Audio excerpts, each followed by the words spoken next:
Assalamualaikum warahmatullahi wabarakatuh. Selamat pagi anak-anak. Hari ini kita akan belajar tentang materi potensi sumber daya udara, air, dan tanah. Potensi sumber daya udara. Udara adalah sumber daya yang tidak bisa dilihat oleh mata kita, tidak memiliki bau, dan tidak memiliki rasa. Udara hanya dapat dilihat dari adanya tiupan angin yang menggerakkan benda-benda, seperti dedaunan pada pohon yang tertiup angin, air laut yang bergelombang, dan lain-lain. Udara merupakan salah satu sumber daya alam yang memiliki fungsi banyak bagi kehidupan manusia dan makhluk hidup lainnya. Makhluk hidup ini seperti manusia, hewan, dan maupun tumbuhan. Udara yang menyelimuti bumi juga disebut dengan istilah atmosfer. Apa itu atmosfer? Atmosfer adalah lapisan gas yang menyelimuti bumi. Atmosfer sendiri berasal dari kata Yunani, yaitu atmos dan sapira. Atmos artinya uap, dan sapira artinya lapisan. Atmosfer memiliki beberapa macam unsur gas utama, yaitu terdiri dari nitrogen, oksigen, argon, dan karbon dioksida.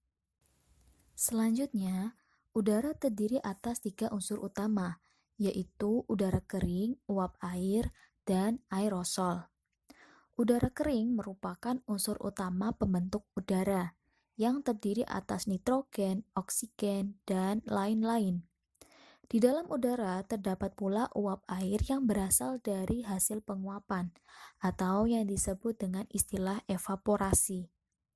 Proses pemanasan oleh cahaya matahari mengakibatkan tubuh-tubuh air seperti sungai, danau, dan laut sebagian akan berubah menjadi uap air yang mengisi udara di atasnya.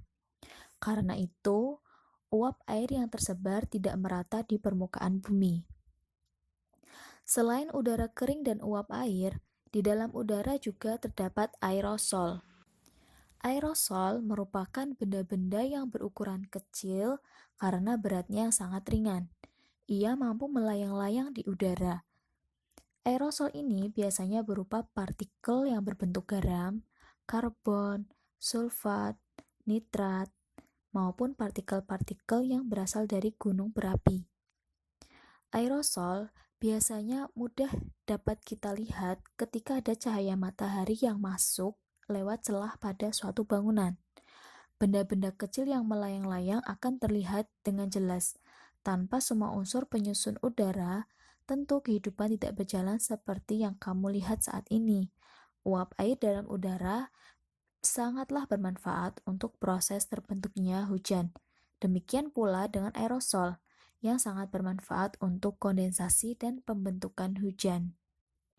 Lapisan atmosfer memiliki ketebalan sekitar 1000 km dari permukaan air laut, yang terbagi menjadi beberapa lapisan. Lapisan yang pertama yaitu lapisan troposfer. Troposfer merupakan lapisan paling bawah dengan ketinggian rata-rata 12 km. Di daerah Khatulistiwa, ketebalan troposfer antara 16 sampai 18 km. Dan di daerah kutub, ketinggiannya antara 8 sampai 10 km. Lapisan ini sangat berpengaruh bagi kehidupan, yang mana lapisan ini sebagai tempat terjadinya peristiwa cuaca, seperti angin, hujan, awan, dan petir. Lapisan yang kedua yaitu lapisan stratosfer. Lapisan stratosfer merupakan lapisan yang terdapat molekul gas yang tidak terdapat di troposfer, yang mana pada lapisan ini merupakan tempat terbangnya pesawat serta terdapat ozon yang dapat menangkal sinar UV. Selanjutnya, pada ketinggian 50 sampai 85 km terdapat lapisan mesosfer. Lapisan ini berfungsi mengikis dan membakar benda-benda asing yang akan masuk ke bumi. Setelah lapisan mesosfer, terdapat lapisan ionosfer yang berfungsi sebagai penyebaran gelombang radio. Kemudian yang terakhir ada lapisan eksosfer. Lapisan ini merupakan lapisan yang paling luar dalam atmosfer bumi.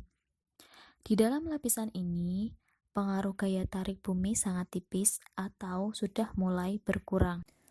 Kegunaan atmosfer dalam kehidupan sehari-hari. Yang pertama, merupakan sumber daya alam yang memberikan kehidupan dan penghidupan makhluk di muka bumi. Yang kedua, mampu melindungi kehidupan bumi dari sinar ultraviolet. Yang ketiga, mampu melindungi bumi dari benda-benda angkasa yang jatuh ke bumi, seperti meteor maupun benda langit lainnya. Yang keempat, mampu memantulkan gelombang radio untuk komunikasi. Dan yang terakhir, merupakan sumber tenaga yang paling murah. Selanjutnya, kita masuk ke materi potensi sumber daya air. Lingkungan air yang terdapat di permukaan bumi sering disebut dengan istilah hidrosfer. Apa itu hidrosfer? Hidrosfer merupakan lapisan air yang terdapat di permukaan bumi, baik yang berbentuk padat, cair, dan gas.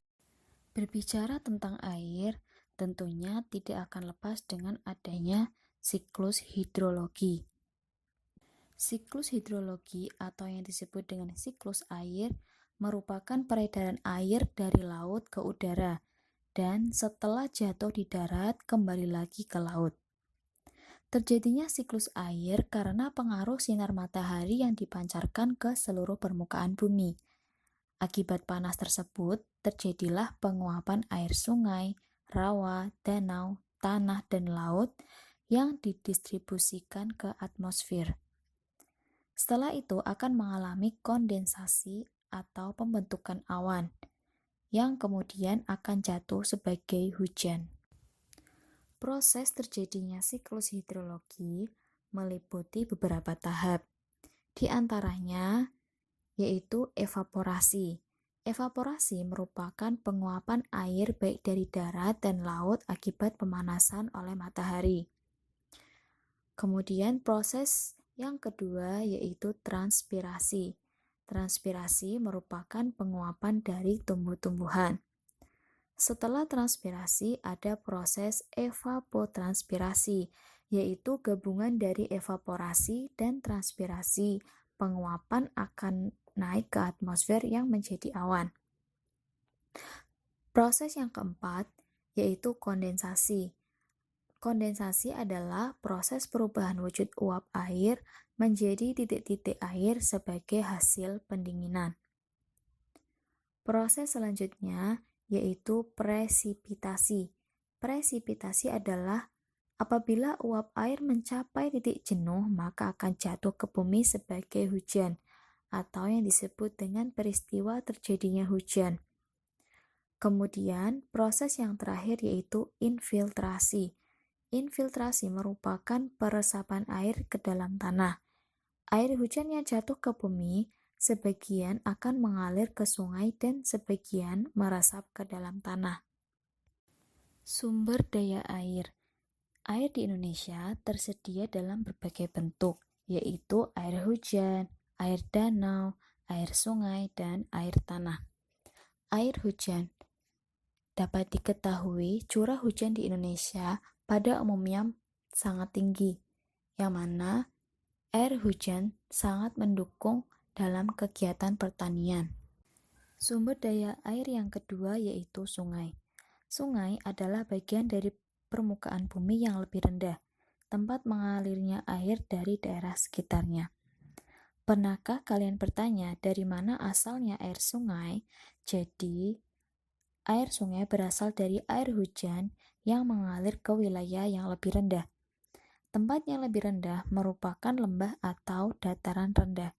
Di tempat itulah air berkumpul untuk membentuk aliran air yang biasa disebut dengan air sungai.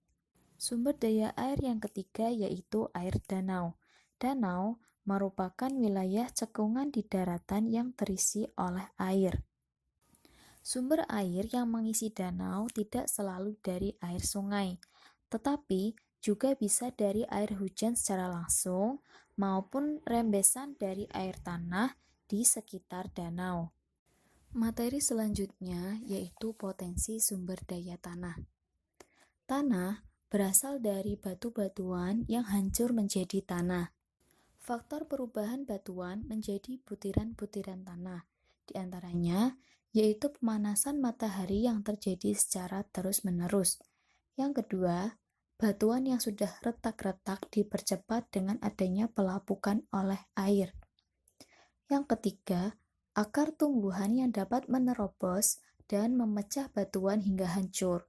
Dan yang terakhir, diakibatkan oleh binatang kecil seperti cacing yang dapat mengeluarkan zat-zat sehingga mampu menghancurkan tanah. Lapisan tanah adalah susunan yang dibentuk oleh berbagai lapisan dalam tanah. Secara umum, tanah memiliki 4 lapisan, yaitu lapisan atas, lapisan tengah, lapisan bawah, dan lapisan induk. Lapisan atas merupakan lapisan yang terletak hingga kedalaman 30 cm yang sering disebut dengan istilah topsoil. Lapisan ini merupakan lapisan yang paling subur karena banyak mengandung bahan organik. Oleh karena itu, lapisan ini merupakan bagian yang paling optimum untuk kehidupan tumbuh-tumbuhan. Lapisan berikutnya yaitu lapisan tengah, yang terletak tepat di bagian bawah topsoil dengan ketebalan antara 50 cm hingga 1 meter. Lapisan ini terbentuk dari campuran pelapukan yang terletak di lapisan bawah dengan material topsoil yang terbawa air kemudian mengendap. Ciri yang dimiliki oleh lapisan tanah ini adalah berwarna lebih cerah dibandingkan lapisan di atasnya, juga bersifat lebih padat. Lapisan ini sering disebut dengan istilah tanah liat. Selanjutnya, setelah lapisan tengah ada lapisan bawah, yaitu lapisan yang mengandung batuan yang memulai melapuk dan sudah tercampur dengan tanah endapan pada lapisan di atasnya atau tanah liat. Kemudian, yang terakhir ada lapisan induk tanah yang berada pada lapisan paling bawah. Lapisan ini terdiri dari materi anorganik dari pecahan batuan yang berasal dari lapisan yang ada di bawahnya dan juga tidak mengandung humus. Lapisan induk ini atau yang disebut dengan istilah bedrock. Selanjutnya, Indonesia memiliki berbagai macam jenis-jenis tanah. Yang pertama ada tanah kapur, yaitu tanah yang terbentuk karena proses munculnya batu gamping di dalam permukaan, lalu melapuk dan terurai menjadi tanah. Selanjutnya ada tanah merah, yaitu pelapukan batuan greksi yang berasal dari gunung berapi. Selain itu, Indonesia juga memiliki tanah laterit, yaitu tanah yang berasal dari tanah endapan vulkanik. Selanjutnya ada tanah endapan vulkanis, yaitu batuan yang berasal dari endapan vulkanis yang berupa lava, bom, dan debu ketika gunung api meletus.